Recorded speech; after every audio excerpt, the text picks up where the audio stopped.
अस्सलामुअलैकुम, वेलकम है आपका मेरे छोटे से यूट्यूब चैनल शहजाद अकेडमी पर। तो गाइज आज हम सीखने वाले हैं law of reciprocal proportion. 3 laws हम डिस्कस कर चुके हैं, ये है नंबर 4 यानी कि चौथा लॉ। अगर आप समझना चाहते हैं तो प्रीवियस वीडियोस आप जाके देख सकते हैं। तो बेसिकली थोड़ी सी इसकी जो डेफिनेशन है वो कंफ्यूजिंग है, थोड़ा सा कंफ्यूज करने वाली है। तो जब भी आपको कोई डेफिनेशन कंफ्यूज करे, जब भी आपको कोई चीज़ समझ ना आ रही हो, तो उसे बेसिक उसका छोटा सा हल है, उसे स्प्लिट कर दीजिए, उसे तोड़ दीजिए। जब आप उसे तोड़कर सेंटेंस वाइज लिखेंगे तो आपको बेसिकली और बहुत अच्छे तरीके से समझ में आ जाएगी।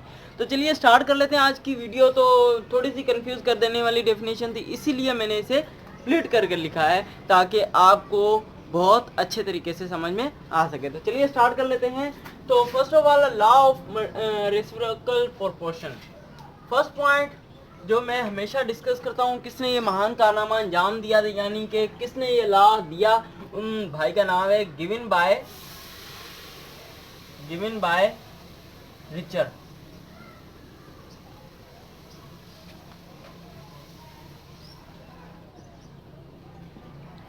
ये जो लॉ है वो दिया रिचर्ड। उसके बाद नंबर 2 पे पॉइंट है लॉ ऑफ मल्टीपल प्रोपोर्शन में हमने सीखा था कि जब 2 एलिमेंट्स हों तो तब हम उसे मल्टीपल बोलते हैं। अब रेसिप्रोकल में हम 3 एलिमेंट्स का जिक्र करते हैं, यानी कि इसमें जो एलिमेंट्स होते हैं वो 3 होते हैं।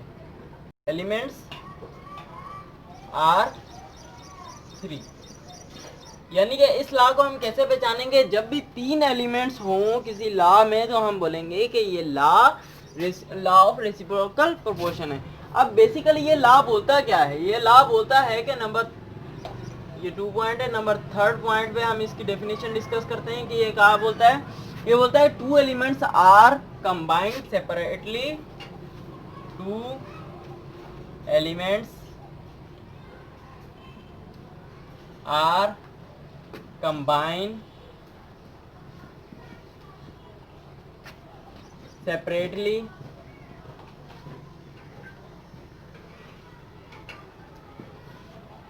with a fixed mass of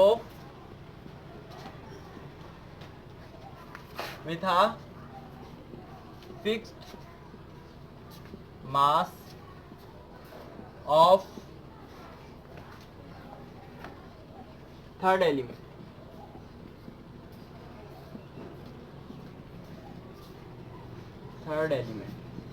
ठीक है, ये समझते हैं। इसकी फुल डेफिनेशन लिख लें। उसके बाद मैंने पॉइंट्स की सूरत में इसकी डेफिनेशन है उसे स्प्लिट कर दिया। Then ratio of masses in which they combine,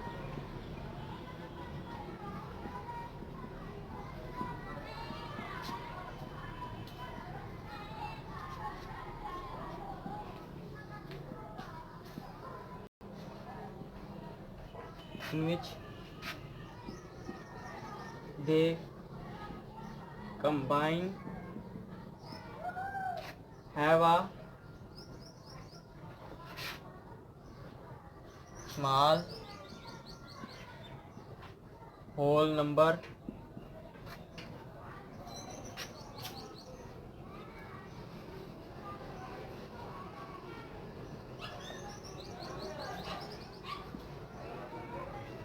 ratio to the ratio of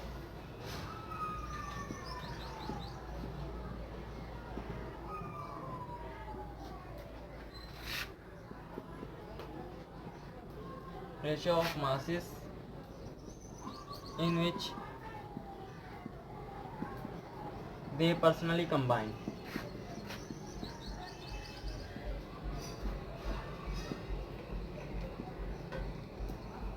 अब आपको समझ में आ रही होगी कि क्यों मैं इसे कंफ्यूजिंग बोल रहा था, कि थोड़ी सी कंफ्यूज कर देने वाली है। तो सबसे पहले आप समझते हैं इसे एग्जाम्पल्स के थ्रू। गिवन बाय रिचर्ड, इतना तो समझ में आ गया कि रिचर्ड ने दिया। एलिमेंट्स आर 3, अब 3 एलिमेंट्स ले लेते हैं। कार्बन ले लिया, ऑक्सीजन ले लिया और हाइड्रोजन ले लिया। ठीक है, 3 एलिमेंट्स हैं, ये भी हमें समझ में आ गया। 2 elements are combined separately with a fixed mass of third element. अब ये बोल रहा है कि 2 elements are combine separately with a fixed mass of third element, यानी कि ये दोनों एलिमेंट्स इससे कंबाइन हो रहे हैं सेपरेटली, अलग अलग। जब ये इससे अलग कंबाइन होगा तो इसकी वैलेंसी 4 है तो ये CH4 बनाएगा, जाहिर सी बात है।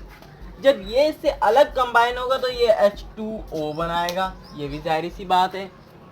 अब two elements are combine separately with a fixed mass of third element, यानी कि ये दोनों कंबाइन हो गए अलग अलग फिक्स मास के साथ।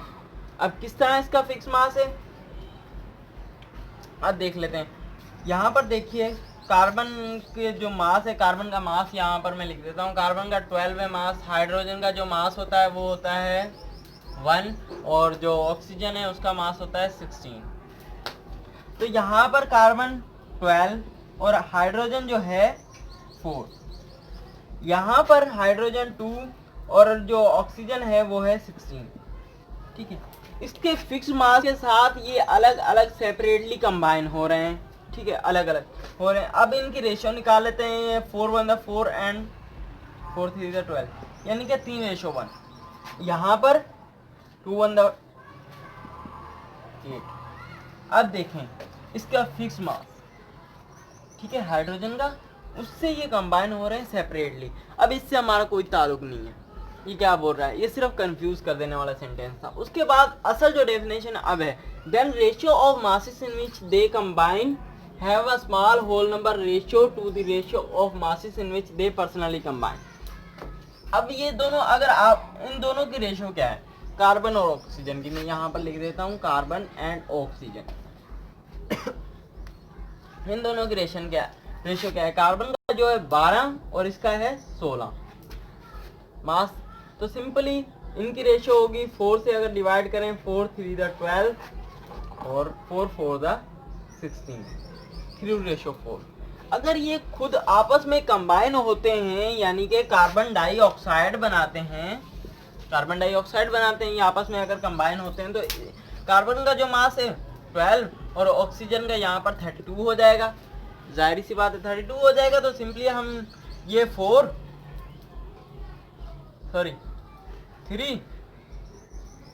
और इसे 4 से डिवाइड करेंगे तो ये आ जाएगा 8। ठीक, अब ये क्या बोल रहा है, then ratio of masses in which they combine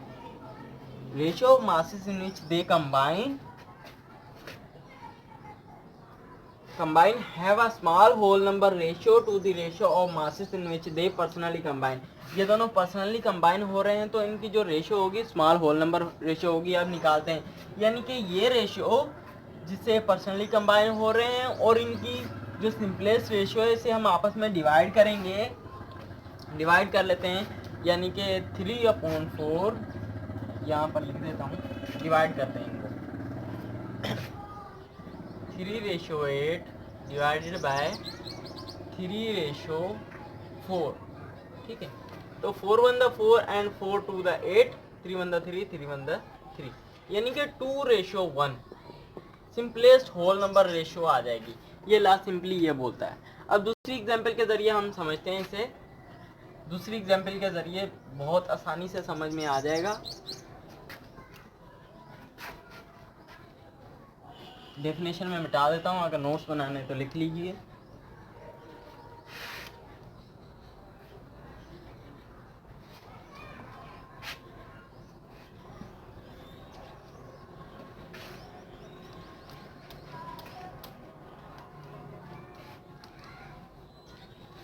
अब देखते हैं, अब इसे समझते हैं। फर्स्ट ऑफ ऑल हमने 3 एलिमेंट्स ले लिया, कार्बन, सल्फर एंड ऑक्सीजन। अब ये दोनों पर्सनली इसके साथ कंबाइन हो रहे हैं, यानी कि ये कार्बन इसके साथ होगा और ये इस अलग अलग सेपरेटली कंबाइन हो रहे हैं। ये इसके साथ होगा तो क्या बनाएगा, कार्बन डाइऑक्साइड बनाएगा। ये इसके साथ बनाएगा तो सल्फर डाइऑक्साइड बनाएगा। ठीक, अब जो कार्बन का मास है वो है 12 और इसका मास 16 है, तो 16 2 32। अब इसका ऐसे निकाल लेते हैं, इसका 32 और इसका भी 32। ठीक, अब ये बोल रहा है कि when two elements combine separately with a fixed mass of third element। अब देखिए यहाँ पर जो इसका मास है वो है फिक्स्ड 32 एंड 32। इतनी बात समझ में आ गई।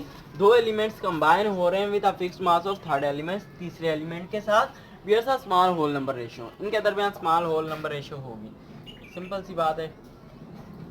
तो सिंपली 3:8 आ जाएगी, इसे 1:1 आ जाएगी। इससे हमारा कोई ताल्लुक नहीं है, ये सिर्फ एक समझाने के लिए कि सारे लॉज को मिलाकर ये लॉ बनाया गया है। उसके बाद इनकी रेशो क्या है, ये दोनों आप इससे कंबाइन हो रहे हैं। तो ये देखते हैं कि कार्बन का जो है 12 और सल्फर का है 32 मास। ठीक, कार्बन का 12 और सल्फर का जो हो गया 32। तो इसकी रेशो निकालते हैं 3, 4 से डिवाइड करेंगे, इसे भी 4 से डिवाइड करते तो 3:8 आ जाती है। उसके बाद अगर कार्बन और सल्फर आपस में कंबाइन होते हैं तो कार्बन और सल्फर को आपस में कंबाइन करते हैं, यहाँ पर CS2 ये वाला कंपाउंड बनाएंगे। तो कार्बन का जो मास होगा 12 रेशियो, सल्फर का मास होगा 32 है, यहाँ से 2 से मल्टीप्लाई करेंगे तो 64, सिंपली ये 3 और ये रेशियो 16, 4 से दोनों को डिवाइड कर दिया। अब ये बोल रहा है इन दोनों की रेशियो अगर हम निकालते हैं तो स्मॉल होल नंबर रेशियो आएगी। तो चलिए निकालते हैं। कैसे निकालेंगे, इसे इसकी रेशियो ये वाली और इसकी रेशियो ये वाली, इनको आपस में डिवाइड कर देंगे सिंपली। तो 3 रेशियो का मतलब होता है डिवाइड, 3/8 डिवाइडेड बाय 13/3/16। अब 3 से 3 कैंसिल, 8 1 द 8, 8 2 द 16, यानी कि 1:2। Bears a small whole number ratio, इनकी जो पर्सनल रेशियो है वो स्मॉल होल नंबर आ गई। उम्मीद करता हूँ ये वीडियो आपकी समझ में आ गई होगी। इंशाल्लाह जो अगली वीडियो आने वाली है वो बहुत ही इंपॉर्टेंट है, क्योंकि उसमें केमिकल रिएक्शन डिस्क्राइब किया जाएगा कि किस तरह केमिकल रिएक्शन ऑपरेट्स होते हैं, कितनी टाइप्स होती हैं। तो उम्मीद करता हूँ ये वीडियो आपको बहुत ही अच्छी लगी होगी और फ़ायदेमंद होगी। अगर नहीं भी लगी तो तब भी लाइक और सब्सक्राइब कर दीजिए। इंशाल्लाह मिलते हैं नेक्स्ट वीडियो में, तब तक के अल्लाह हाफ़िज़।